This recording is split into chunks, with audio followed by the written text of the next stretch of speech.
दूध का कर्ज। बंटू एक गरीब परिवार का लड़का होता है, जहां 2 वक्त के खाने और बंटू की स्कूल की फीस दोनों के लिए ही पैसे की कमी होती है। और बंटू के इंटर एग्जाम्स भी नजदीक होते हैं, इसलिए वो खुद अपनी पढ़ाई की खातिर घर घर जाकर सामान बेचना शुरू कर देता है। एक सुबह बंटू थैले में सामान भर के घर से निकलने को तैयार होता है। माँ, खाने के लिए कुछ है? अरे नहीं बेटा, आज शाम को पापा लेकर आएंगे। हाँ, माँ की बात पर बंटू भूखे पेट ही सामान बेचने निकल जाता है। वो सुबह से शाम तक घर घर जाकर सामान बेचता है, लेकिन अब भूख प्यास की वजह से काम करना मुश्किल हो जाता है। इस तरह काम पूरा नहीं हो पाएगा, और अगर बीमार पड़ गया तो एग्जाम्स के पहले फीस कैसे इकट्ठा करूंगा? ऐसा करता हूँ, अगले घर खाने के लिए कुछ मांग लेता हूँ। इसी के साथ बंटू आगे जाकर एक घर की बेल बजाता है, जिस पर निम्मी दरवाजा खोलती है। क्या हुआ? निम्मी को देख बंटू एक गिलास पानी के आगे उससे कुछ नहीं मांग पाता।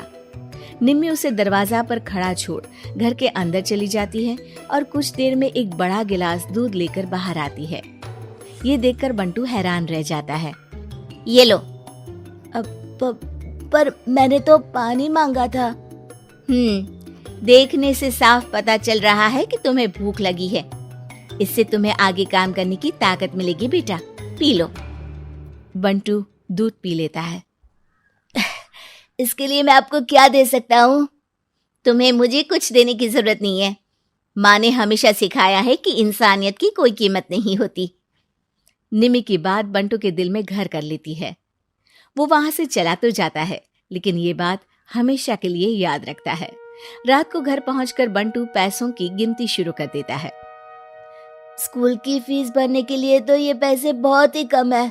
कल से मुझे ज्यादा मेहनत करनी होगी। अगली सुबह से बंटू फिर एक बार पूरी मेहनत के साथ काम पर लग जाता है। देखते ही देखते कुछ समय बीतता है और अपनी मेहनत से बंटू एग्जाम्स के पहले ही स्कूल फीस भर देता है। अब मैं भी एग्जाम्स दे पाऊंगा और फिर मेडिकल कॉलेज में जाकर बहुत बड़ा डॉक्टर बनूंगा। बंटू दिल लगाकर पढ़ाई शुरू कर देता है। उसे एग्जाम्स में टॉप करने की वजह से कॉलेज की स्कॉलरशिप भी मिल जाती है और वो पढ़ाई करने दूसरे शहर चला जाता है। सर, इस स्कॉलरशिप से आपने मेरा सपना पूरा कर दिया। मैं आपको जितना भी थैंक यू बोलूं उतना कम है। बेटे, तुम ऑल टाइम टॉपर हो। तुम जैसे ब्राइट स्टूडेंट को अपने कॉलेज में एडमिशन देना हमारे लिए प्राउड की बात है। हमें पूरा भरोसा है कि एक दिन तुम अपने नाम के साथ साथ इस कॉलेज का नाम भी बहुत रोशन करोगे। इसी तरह 15 साल बीत जाते हैं और बंटू अपने शहर का मशहूर डॉक्टर बन चुका होता है।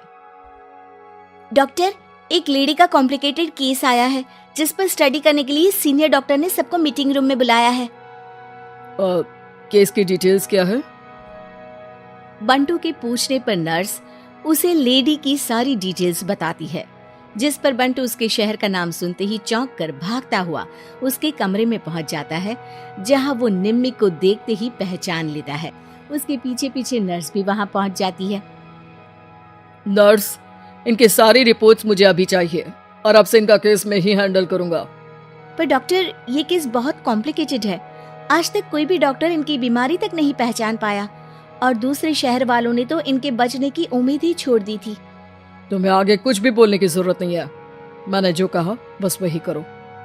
नर्स बंटू को निम्मी की सारी रिपोर्ट्स दे देती है, जिसके बाद वो उस पर स्टडी शुरू कर देता है और हजारों दिक्कतों के साथ महीनों की मेहनत के बाद आखिर में निम्मी की बीमारी का पता लगाने के साथ साथ उसका इलाज ढूंढ ही लेता है। मैं आपको ठीक करके ही रहूंगा। अब बंटू अपने को डॉक्टर्स की मदद से दिन रात एक करके निम्मी के इलाज में जुट जाता है, जिसमें वो कभी दूसरे हॉस्पिटल के स्पेशलिस्ट को, कभी किसी मल्टी स्पेशलिस्ट को बुलाकर निम्मी का चेकअप कराता रहता है। इसी तरह 10 महीनों की मेहनत के बाद आखिरकार निम्मी ठीक हो जाती है, जिसे देख पूरा हॉस्पिटल हैरान रह जाता है। वाह डॉक्टर, आपने तो बिल्कुल नामुमकिन को मुमकिन कर दिखाया। यही तो हम डॉक्टर का काम है। सुनो, इनके डिस्चार्ज के वक्त बिल के फाइनल प्रोसीडिंग से पहले उसे मेरे पास जरूर लेकर आना।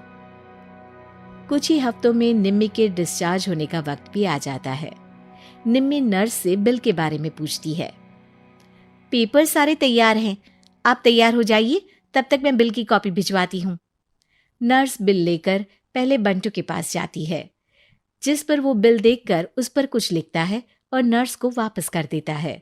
नर्स उसे निम्मी के पास भेज देती है और बिल हाथ में आते ही निम्मी उसे देखने से पहले ही परेशान हो जाती है। जाने कितने समय से मैं यही हूँ। शहर का सबसे बड़ा हॉस्पिटल है। बिल तो बहुत लंबा चौड़ा बन गया होगा, जिसे भरने में मेरी बची कुची पूरी जिंदगी बीत जाएगी। आखिर मैं ये सब कैसे करूंगी? डरते घबराते निम्मी बिल खोलती है तो उसकी नजर बिल के आखिर में लिखे एक नोट पर पड़ती है, जिस पर लिखा होता है, 1 गिलास दूध ने बिल पूरा कर दिया। और उसी के नीचे बंटू के सिग्नेचर भी होते हैं। ये पढ़कर निम्मी की आंखों से खुशी के आंसू बहने लगते हैं और भगवान का शुक्रिया अदा करके वो वहां से चली जाती है।